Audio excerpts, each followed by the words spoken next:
Did you have any health issues growing up? Not physical health issues, no. Not really. And did you have any pre-existing conditions that maybe led to your first stroke, high blood pressure? No, my first stroke, I had a brain aneurysm.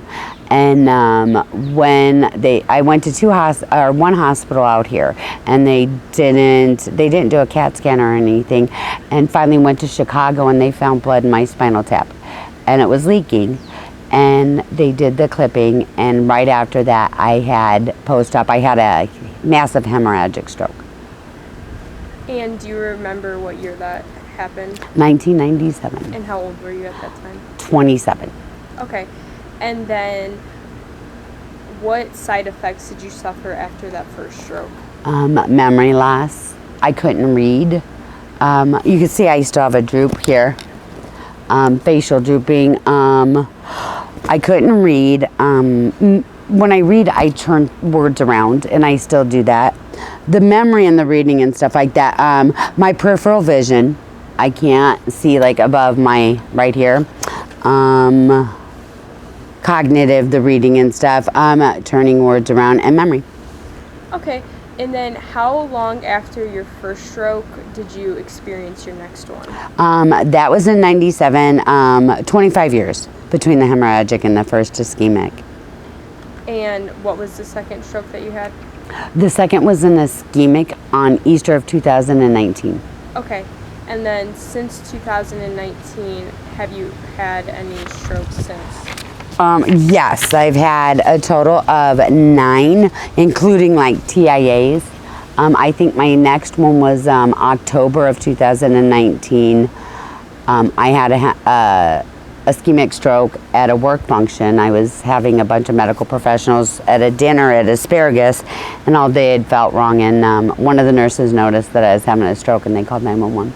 Okay, and when you were when you've had these strokes, did you physically feel something was wrong, or have you ever had a stroke and not even know? I know. Oh, yeah, I've had, well, they're more like TIAs where they're mini strokes. That's included in the 9. But there's times I had one in January of 2020. And that's the one that caused the dysphagia where I can't swallow like whole foods. At first I couldn't swallow anything, and that was in January. But I had one that I didn't even feel anything. I mean, it just happened out of the blue, and I don't have memory of it, but my doctor wrote notes because he came to my house it was on the weekend, and he wrote me notes to tell me what had happened. Okay. And then how did you figure out that you needed to contact the doctor, that since you don't have any memory from it happening? My son, okay. I believe the doctor said my son called, and the paramedics called him because I have a DNR now. Okay. Where they can't resuscitate me. And I guess from what I was told, the paramedics had a hard time with my age and me having a DNR. So they contacted my doctor. That's what I was told though. Okay. And did you ever have to have surgery from one of your strokes? The one on Easter, they flew me from St. Mary's to Munster, and they did, they went in, and they had given me TPA.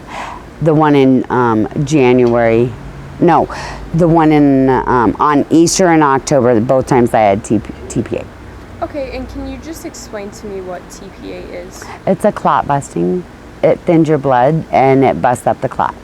Physically, wow, it's affected my body because I have sclerotic veins where they're premature hardening, so they can't get IVs in me anymore and they can't get blood from me. They dig and dig and dig and try, and so I'm at the point where I don't get treatment for like my thyroid and different things because they can't get blood or do like imaging and stuff. And how long has that been that you can't get blood? When's the last time they tried? January, I think. Well, no, they tried a couple times when I went to another hospital because I had a clot. They thought I had a clot in my leg, and they kept trying to get labs and stuff, and they just couldn't do it. Mentally, my self-esteem's low. I second guess myself. Basically it feels like a stranger's living in me. processing information. I don't process it like you could tell me something and my brain's reading it another way, even though I know what it is. It's processing different. I don't respond to situations like I used to. I'm more second guessing my responses. I grieve my old life. I miss my old life.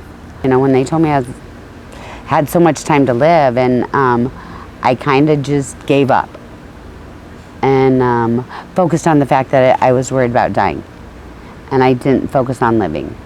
And it's now I just want to focus on living.